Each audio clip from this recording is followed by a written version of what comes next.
एक 11 साल की लड़की, उसके हाथों में एक बॉक्स कटर और सामने उसकी क्लासमेट थी और कुछ ही सेकंड में एक ऐसी खूनी कहानी लिखी गई जो आज भी दुनिया के लिए एक राज है। जापान का एक छोटा सा स्कूल, एक खाली क्लासरूम, एक डेड बॉडी जिसका गला कटा हुआ था और उसके पास एक लड़की जो कह रही थी आई am sorry I done something bad. उस लड़की ने किसी गैंगस्टर या सीरियल किलर जैसे तरीके से नहीं, बल्कि इतने शांत अंदाज में किया कि पूरी दुनिया शॉक हो गई। एंड सबसे ज्यादा डिस्टर्बिंग बात ये है कि वो उस वक्त सिर्फ 11 साल की थी। उसका नाम था नात्सुमी त्सुजी, पर दुनिया ने उसे एक अलग नाम दिया, नेवेदा टैन।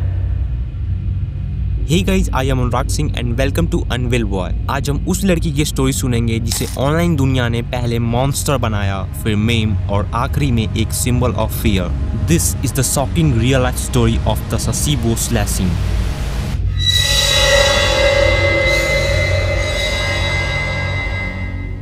नात्सुमी त्सुजी का जन्म 1992 में हुआ था, ससीबो नाम के एक क्वाइट और पीसफुल जापान टाउन में। उसके मम्मी पापा दोनों ही मिडिल क्लास फैमिली से थे। टाइपिकल जापान पेरेंट्स काफी स्ट्रिक्ट बट केयरिंग होते हैं। एंड उसका स्कूल था अकुबो एलिमेंट्री स्कूल, जहाँ नात्सुमी एक इंटेलिजेंट बट थोड़ी इंट्रोवर्ट लड़की के रूप में जानी जाती थी। नात्सुमी सारे स्टूडेंट से काफी अलग थी। वो ज्यादा बात नहीं करती थी बट टीचर के सारे सवालों का जवाब देती थी। उसकी आंखों में कुछ अलग था, कुछ गहरा, कुछ ऐसा जो हर किसी को फील नहीं होता था। बट वो एक बच्ची ही तो थी, सिर्फ 11 साल की। नात्सुमी की एक अच्छी दोस्त थी, सातोमी मित्राई, जो थोड़ी ज्यादा आउटगोइंग थी। दोनों स्कूल प्रोजेक्ट्स में पार्टनर बनते, एक दूसरे के घर भी जाते। बट जैसे जैसे वो बड़े हो रहे थे, कुछ बदलाव होने लगे। सातोमी थोड़ी ज्यादा पॉपुलर होने लगी और यही बात नात्सुमी को इनसिक्योर फील कराने लगी। कभी बेस्ट फ्रेंड थी दोनों, लेकिन इंटरनेट ने और एक छोटी सी मिसअंडरस्टैंडिंग ने जो बीज बोया,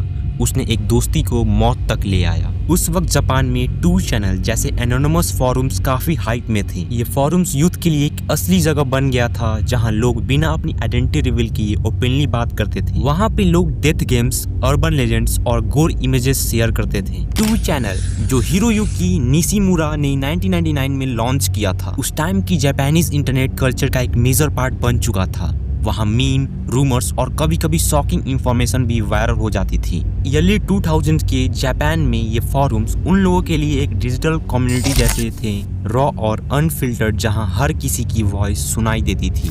नात्सुमी इस दुनिया में डूबती चली गई। उसने बैटल रॉयल जैसा सीरीज देखा जिसमें स्कूल किड्स एक दूसरे को मारते हैं सर्वाइवल के लिए।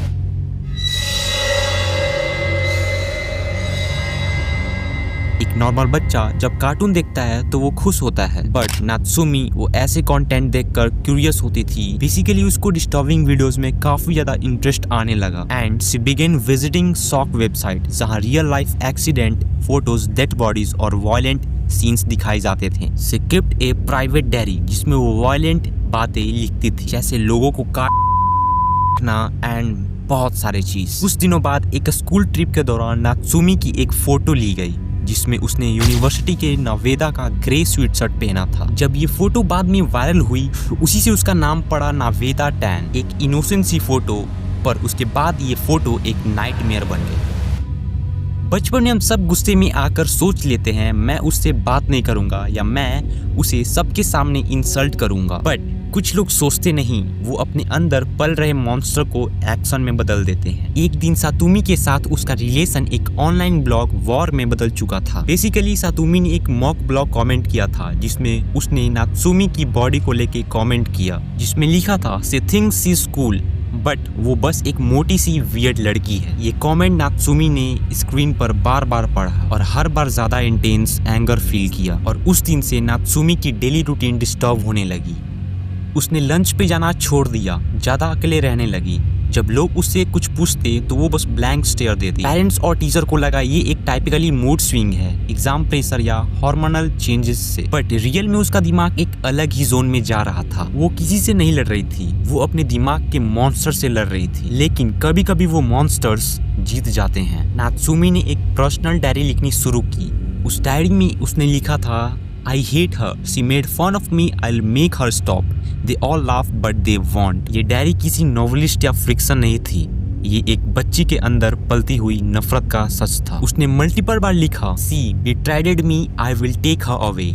एक एंट्री में लिखा था June 1 that's the day, means उसने डेट भी डिसाइड कर लिया था उसे मारने का। एक दिन उसने अपनी मम्मी की स्टेशनरी ड्रॉवर से एक ओल्फा बॉक्स कटर चुराया। जापान में ये एक कॉमन स्टेशनरी टूल है। उसने बॉक्स कटर को अपने नेवेडा स्वेटशर्ट्स के अंदर की पॉकेट में छुपा दिया। मंडे को मर्डर से एक दिन पहले उसने डायरी में लिखा, tomorrow I become real, she will bleed. उसने पहले से ही प्लान बना लिया था कौन से पीरियड में एक्शन लेना है, कौन से क्लासरूम खाली होता है और कैसे उसे वहां लेकर जाना है। सुबह स्कूल जाते वक्त नात्सुमी बिल्कुल नॉर्मल थी। उसने स्कूल यूनिफॉर्म पहनी, नेवेदा स्वेट शर्ट्स पहना और बैग में बॉक्स कटर को छुपा लिया। उसके मम्मी ने उसे ब्रेकफास्ट के वक्त उससे पूछा, तुम ठीक हो ना? और उसका जवाब था, हाँ बस थोड़ा थक गई हूँ। जो लड़की 1 घंटे बाद अपनी क्लासमेट को मारने वाली थी, उसके चेहरे पर शांति थी, जैसे वो कोई टेस्ट देने जा रही हो। स्कूल में उस दिन कोई भी नहीं जानता था कि आज कुछ इम्पॉसिबल होने वाला है। उस दिन टीचर भी अनयूजुअल रूटीन में बिजी थे और तब 12:15 में लंच ब्रेक होता है। स्टूडेंट लंच के लिए क्लासरूम से निकलते हैं। नात्सुमी साइलेंटली उठती है, अपना नावेदा स्वेटशर्ट थोड़ा एडजस्ट करती है और बैग उठा लेती है। एंड देन उसने सातोमी से कहा, कम मुझे तुम्हें कुछ दिखाना है स्पेशल प्रोजेक्ट के बारे में। सातोमी थोड़ा कंफ्यूज होती है बट सी एग्रीज। हाँ ओके चलते हैं। दोनों चुपके से 3rd फ्लोर के ओल्ड आर्ट रूम में चली जाती हैं। बेसिकली ये रूम लंच में जनरली एम्प्टी होता था, एक पुरानी स्टोरेज रूम जैसा। वो क्लासरूम अब खाली था, सिर्फ 2 डेस्क, एक ब्रोकन चॉक बोर्ड और अब एक खून का मैदान बनने वाला था। नात्सुमी ने कर्टन्स बंद कर दिया, डोर अंदर से पार्शियली क्लोज कर दिया। वो कामली बोलती है, सातोमी क्लोज योर आईज, मुझे एक सरप्राइज दिखाना है। सातोमी थोड़ा हंसती है। वो नात्सुमी से बोलती है, वियर्ड हो तुम? फिर आंखों पे हाथ रखती है। नात्सुमी उस वक्त क्वाइटली बैग खोलती है और बॉक्स कटर निकालती है। उस वक्त अगर कोई अंदर आता तो शायद सब कुछ बदल जाता, बट जिंदगी में कुछ लम्हे ऐसे होते हैं जहां वक्त भी रुक जाता है और मौत आगे बढ़ जाती है। और फिर 12:20 पे नात्सुमी ने बिना हेजिटेशन के सातोमी का गला काट दिया। सातोमी कुछ बोलना चाहती थी बट वो बोल नहीं पाती थी।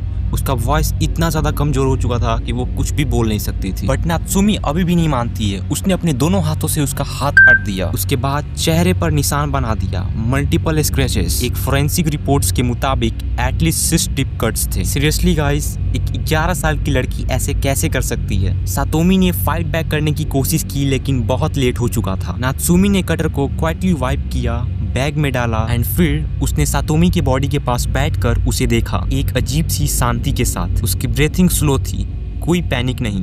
5-10 मिनट के लिए वो वहां बस बैठी रही, अपने हाथों को देखती, खून से चिपकी हुई स्वेटशर्ट को समझने की कोशिश करती। तभी एक स्टूडेंट ने वहां से गुजरते वक्त अंदर देखा और वो चिल्लाया, टीचर्स भाग कर आए। डोर खुला, सातोमी की लाश जमीन पे थी और उसके पास बैठी थी नात्सुमी। टीचर्स शॉक हो गए। उनका पहला रिएक्शन था, ये क्या हुआ, क्या किया तुमने? एंड नात्सुमी ने सिर्फ इतना कहा काम वॉइस में, I am sorry, I did something bad, she hurt me so I hurt her back. उसने इतने आराम से कन्फेस किया जैसे उसने कोई ड्राइंग गलत बना दी हो। फिर पुलिस को इमीडिएटली बुलाया गया। विदिन 30 मिनट्स मीडिया रिपोर्ट शुरू हो चुकी थी। लोकल पुलिस आई। उन्होंने सबसे पहले नात्सुमी को हैंडकफ नहीं किया क्योंकि वो माइनर थी। जब पुलिस ऑफिसर ने पूछा, क्या तुम समझती हो कि तुमने क्या किया? उसने कहा, yes I killed her because she said bad things about me. ये बात पुलिस सुन के भी शॉक हो गई। पुलिस ने उसे जेंटली एस्कॉर्ट किया। वो छोटी थी, रो भी नहीं रही थी, बस ब्लैंक एक्सप्रेशन में थी और यही सबसे ज्यादा डिस्टर्बिंग बात थी। उस समय में सातोमी के पेरेंट्स को स्कूल ने कॉल किया।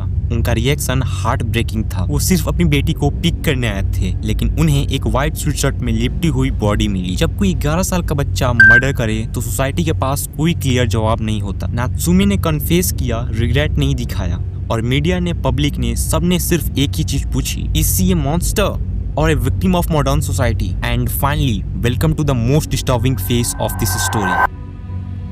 पुलिस ने नात्सुमी त्सुजी को तुरंत अरेस्ट नहीं किया क्योंकि जापान का लॉ अलाउ नहीं करता 14 साल से छोटे बच्चों को फॉर्मल अरेस्ट करना। वो कामली पुलिस के साथ इंट्रोगेशन रूम में बैठी थी, बिना रोए, बिना शोर मचाए। यूजुअली ऐसे केसेस में बच्चा हिस्टोरिकल हो जाता है लेकिन नात्सुमी वो शांत थी, जैसे उसने जो किया वो होना ही था। पुलिस ने बॉक्स कटर रिकवर किया, उस पर सातोमी का डीएनए कंफर्म हुआ। नात्सुमी ने बिना किसी स्टेशन के एक्सेप्ट किया। उसने कहा, हाँ मैंने उसे मारा है क्योंकि वो मेरा मजाक उड़ाती थी और वो मुझे पसंद नहीं आई। इंट्रोगेशन ऑफिसर शॉक हो गए। उसकी वॉइस बिल्कुल काम थी, जैसे वो कोई होम साइंस प्रोजेक्ट एक्सप्लेन कर रही हो। जापानीज लॉ के मुताबिक 14 साल से छोटे बच्चे क्रिमिनली रिस्पॉन्सिबल नहीं माने जाते, मतलब उनके ऊपर क्रिमिनल चार्जेस नहीं लगते, जैसे मर्डर, असॉल्ट, थेफ्ट नहीं लग सकते और उसका ट्रायल एडल्ट कोर्ट या क्रिमिनल कोर्ट में नहीं होता। ये माना जाता है कि इस एज के बच्चों का मेंटल और मोरल डेवलपमेंट पूरा नहीं होता, इसलिए वो अपने एक्शन का लीगल सेंस नहीं समझ पाते। लोगों का गुस्सा फट गया। उनका कहना ये था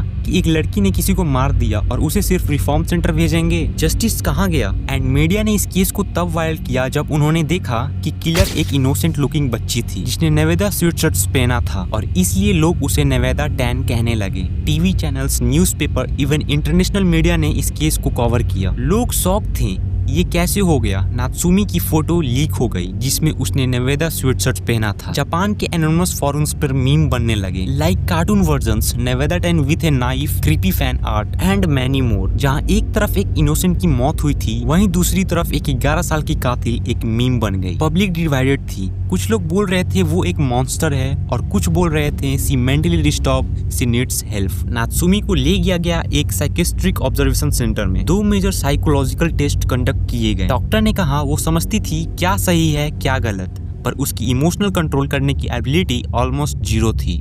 The 15 सितंबर 2004 नात्सुमी को टोचहिगी परफेक्टर जेवलिन रिफॉर्म स्कूल भेज दिया गया। उसकी आइडेंटिटी ऑफिशियली सील्ड कर दी गई, जापान में माइनर के लीगल प्रोटेक्शंस के अंडर। कोर्ट ने कहा the child needs intensive psychological treatment not punishment. पर पब्लिक आउटरीच के बाद ह्यूमर्स आया कि उसे सिक्योर प्रिजन इन्वायरमेंट में शिफ्ट किया गया, मोर कंफर्टेबल, मोर रेजिस्टेंट। जब कोई मर्डर करता है तो उसका नाम हेडलाइंस में होता है, जब कोई छोटी सी लड़की मर्डर करती है तो उसका नाम लेजेंड बन जाता है। पर जब वो लेजेंड बन जाता है मीम, तो समझ लो सिर्फ एक इंसान नहीं, इंसानियत ही मर गई होती है। नात्सुमी त्सुजी, जिसे दुनिया ने नाम दिया नेवेदा टैन, आज का एपिसोड सिर्फ उसके क्राइम्स पर नहीं बल्कि हमारे रिएक्शन पर है। एक स्टूडेंट के कैमरे से ली गई एक इनोसेंट स्कूल फोटो जिसमें नात्सुमी ने पहना था एक यूनिवर्सिटी ऑफ नेवेदा का ग्रे स्वेटशर्ट। जब मीडिया ने उस फोटो को ब्लर कर दिया, बट 2 चैनल फोरम्स पर अनब्लर्ड वर्जन लीक्ड कर दिया। उस फोटो ने नात्सुमी का अनऑफिशियल नाम बना दिया नेवेदा टैन। टैन एक जापानीज सफिक्स है,